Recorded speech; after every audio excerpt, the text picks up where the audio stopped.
কবরস্থানের সামনে দিয়ে যাওয়ার সময় আমরা পড়ি আসসালামু আলাইকুম ইয়া আহলাল কুবুর। এই দোয়াটা নাকি হাদিসের মধ্যে নেই। অন্য কোন দোয়াটা আমরা পড়তে পারি যেটা হাদিসের মধ্যে আছে? অর্থগত দিক থেকে আসসালামু আলাইকুম ইয়া আহলাল কুবুর যদি কেউ পড়েন কোনো অসুবিধা নেই।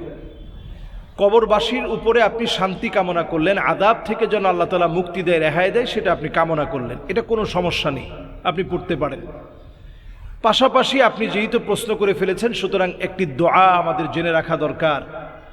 কবরের সামনে দিয়ে যখন আপনি যাবেন, আপনি দোয়া পড়বেন, আসসালামু আলাইকুম আহলাদ দিয়ারি মিনাল মুমিনিনা ওয়াল মুসলিমিন ওয়া ইন্না ইনশাআল্লাহু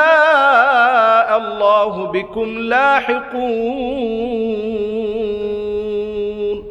আমি আবারও বলছি, আসসালামু আলাইকুম أهل الديار من المؤمنين والمسلمين وإنا إن شاء الله بكم لاحقون।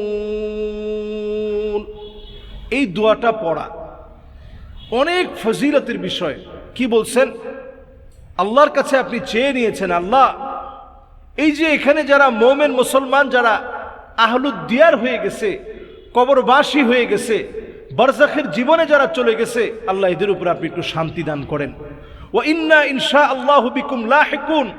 আল্লাহ অচিরেই আমরাও তাদের সঙ্গে মিলিত হয়ে যাব, মানে আমাদেরও মৃত্যু হবে, আমরাও তাদের সঙ্গে মিলে যাব। আল্লাহ তাদের সঙ্গে মিলিত হওয়ার আগে আল্লাহ আমাদেরকে আপনি মাফ করে দেন। আল্লাহ আপনার সাথে যে ওয়াদাগুলো যারা কবরে গেছে তারা পেয়ে গেছে, অচিরেই আমরা সেই ওয়াদাগুলো পাবো। আল্লাহ আপনার সাথে সেই সাক্ষাতের পূর্বে আমাদেরকে ইমানদার হিসাবে কবুল করেন। মোমেনদের কবরস্থানে মোমেন হয়ে মুসলিম হয়ে যেন মরতে পারি, মোমেন হয়ে মুসলিম হয়ে যেন কবরস্থ হতে পারি। এই যে ছোট্ট দোয়াটা, এটা কিন্তু আমরা অধিকাংশ বাংলাদেশিরাই আমরা এটা পড়ি না। আসসালামু আলাইকুম আহলাদ দিয়ারি মিনাল মুমিনিনা ওয়াল মুসলিমিন ওয়া ইন্না ইনশাআল্লাহু বিকুম লাহিকুন। আমরা এই দোয়াটা বেশি বেশি ছড়িয়ে দেই এবং সবাই এই দোয়াটা এখন থেকে মুখস্থ করে নিই। দেখবেন ইনশাআল্লাহ কবর জিয়ারত করে আসার সময় আপনার আমল পরিবর্তন হবে, আপনার ভিতরে এটা জাগ্রত হবে, আমিও এইভাবে এখানে মিলিত হয়ে যাব। আল্লাহ তাআলা আমাদেরকে বোঝার তৌফিক দান করুক। আসসালামু আলাইকুম ওয়া রাহমাতুল্লাহি ওয়া বারাকাতুহু। আমরা দেখতে পাচ্ছি যে স্যামসাং সহ অনেকগুলো কার্টুন আছে এখন, যেগুলো অনেক সময় ভবিষ্যতে কি হবে এগুলো বলে দিতে পারে।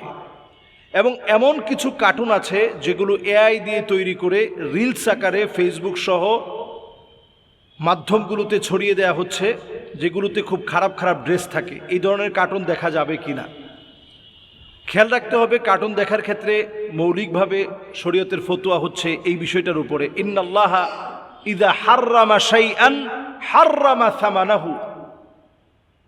যেই পোশাকটা বাস্তবিক পক্ষে পরাটা নিষিদ্ধ, যেমন আপনি রাস্তাঘাটে শুধুমাত্র যদি ছোট ছোট পোশাক পরে যদি আপনি হাঁটেন, এই পোশাকটা পরা নিষিদ্ধ।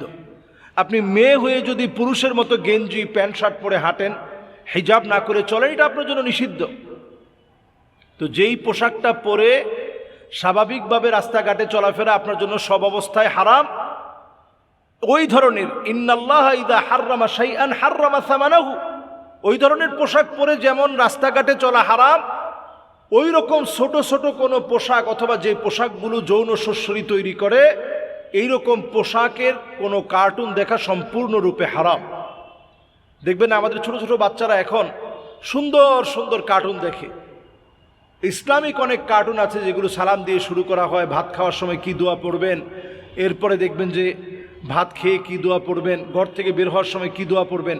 এগুলো আমাদের সন্তানরা অনেক সময় দেখে। যদিও আমি বলবো যে স্ক্রিন থেকে যত বেশি দূরে রাখা যায় বাচ্চাদেরকে, যদি দেখতে হয় তাহলে এই জাতীয় কার্টুনগুলো দেখবে, যেগুলো তাকে প্রতিভাবান হিসাবে গড়ে তুলবে, নতুন কিছু সেখান থেকে জানতে পারবে, শিখতে পারবে।